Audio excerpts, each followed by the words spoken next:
kepada orang yang bertaubat adalah seperti seorang musafir yang kehilangan kendaraannya di tengah padang pasir. Gimana keadaan orang yang kehilangan kendaraan di tengah padang pasir? Ketakutan. Dia takut akan celaka di tengah padang pasir, gak bisa sampai ke tujuannya, terombang-ambing, terlunta-lunta, sampai dia akan kehabisan air, dehidrasi, segala macam. Sehingga dalam kepanikan itu dia mencari-cari ontanya, dia mencari-cari kendaraannya seharian. Tiba-tiba karena gak kuat lagi dia jatuh pingsan. Setelah dia sadar dari pingsannya, tiba-tiba dia melihat di sebelahnya ada ontanya, kendaraannya, semua bekal makanan dan minumannya beserta dengan kendaraan itu masih utuh, ada di sebelahnya, dan kemudian dia berteriak, "Ya Allah, Engkaulah hambaku dan akulah Tuhanmu." Dia berteriak apa? "Ya Allah, Engkaulah hambaku dan akulah Tuhanmu." Benar nggak?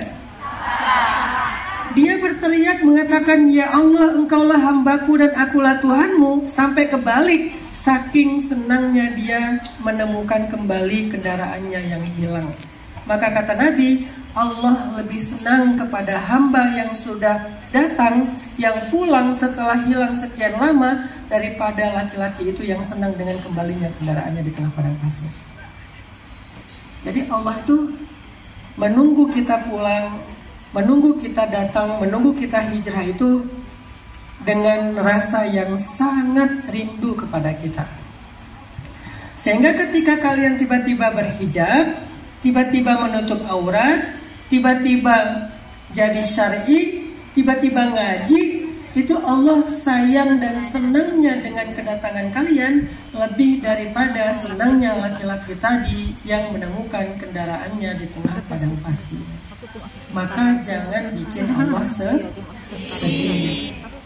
Jangan bikin Allah ngerasa di-prank sama kita. Jangan bikin Allah sampai seolah-olah GR dengan sikap kita. Kalau kita udah berhijab, menutup aurat, maka belajarlah untuk membuat Allah nyaman dengan hijrah kita, apapun konsekuensinya. Mau ditakut-takutin misalnya jauh jodoh, mau ditakut-takutin misalnya nanti kerjaannya susah, mau dibilang ketuaan, mau dibilang jelek, udahlah. Selama Allah melihat kalian ridho, maka ridho Allah itu lebih daripada ridho siapapun. Jangan khawatir kalau manusia nggak ridho kepada kalian. Siapapun manusia itu, selama Allah ridho, la ubali, bilang aku tidak peduli. Iya, emang itu kan ceritanya. Kata-kata siapa itu Ustaz? Kata-kata Nabi. Bukan ajaran saya. Bukan yang saya ada-adain. Emang Nabi yang bilang gitu. Ya Rabbi, kata Nabi ketika Nabi pulang dari Taif.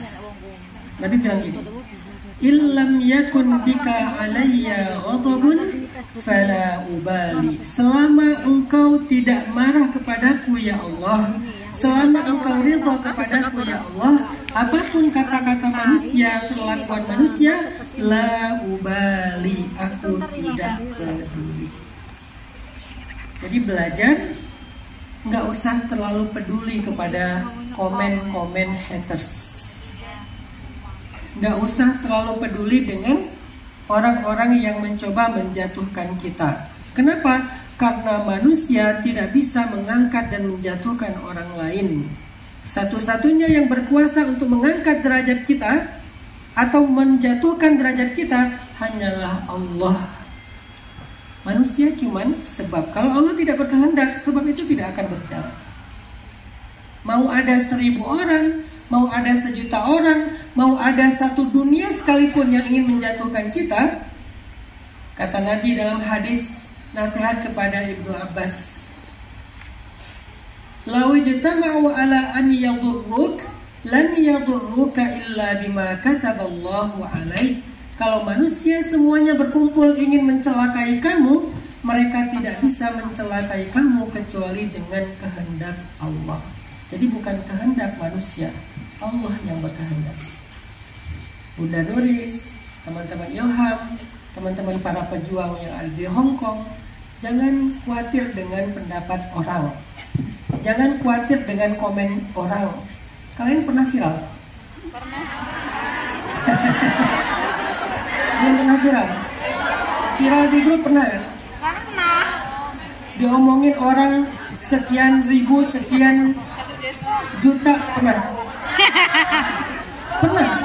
Siapa yang pernah? Berapa followernya?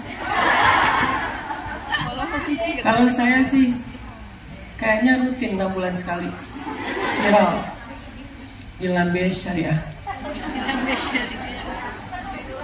Jadi setiap 6 bulan tuh saya hitung-hitung kayak jadi siklus ya. Ada aja berita viral lagi, viral lagi. Dan kalau udah viral kayak gitu, saya baca komen, itu komennya setengahnya tuh haters, fitnah, gibah, mengada-ngada, mencela, merendahkan. Apakah itu mengganggu Ustadz? Pasti secara manusiawi. Tapi apakah itu membuat saya kayak jadi nggak nyaman dalam hidup? Akhirnya saya berputus asa? Nggak sama sekali. Kenapa? Karena saya tahu nilai saya ada di tangan Allah, bukan di tangan orang-orang yang haters.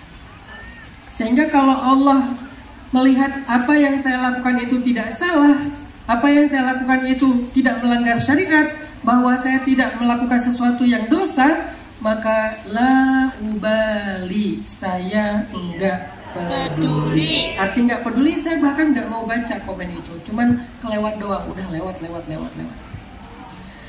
Jadi teman-teman sekalian, saya pengen ngucapin terima kasih kepada kalian semuanya untuk kesempatannya. Saya balik lagi ke Hong Kong nyari apa kemarin ya? Nyari duren. Balik ke Hong Kong nyari minyak rambut. Alhamdulillah ya, keren banget ya nyari minyak rambutnya ke Hong Kong ya. Bukan karena kaya, karena kalian. Masya Allah, karena kalian ingin belajar. Akhirnya dengan izin Allah, Allah perjalankan saya dari Bandung ke, bukan dari Masjidil Haram ke Masjidil Aqsa, dari Bandung ke Hong Kong.